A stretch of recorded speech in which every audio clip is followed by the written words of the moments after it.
बाटे उमरा 21 हो देहिला फूल सरबीस हो बड़ी जखिस को नदी है समिसता लगबू फेंके गिरीस हो।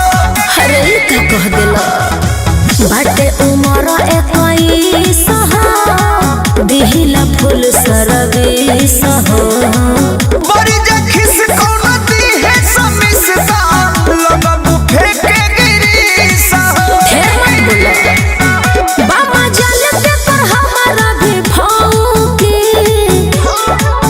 धके बैठा सयारावा रे चौकी जब छौकी तहलौकी का बोलत रह धके बैठा सयारावा रे चौकी जब छौकी तहलौकी। अरे पिटा न जेबा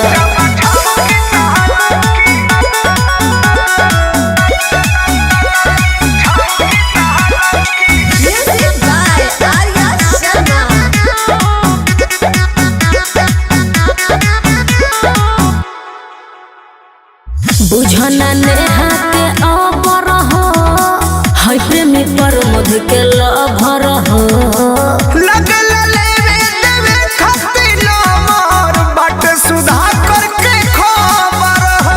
अरे उ त साफा बह गइल बड़े नेहा के बुझना अबर हो है प्रेमी पर मध के लभर हो लगल लेवे देवे खातिर मोर बाट सुधा करके खबर हो। सही कहता जाने बढ़े चढ़े बोला मन सौखे धके बैठा सयारावा रे चौकी जब छौकी तलौकी गालौ की हो धके बैठा सयारावा रे चौकी जब छौकी तलौकी। है तू दे सबर कर बालक।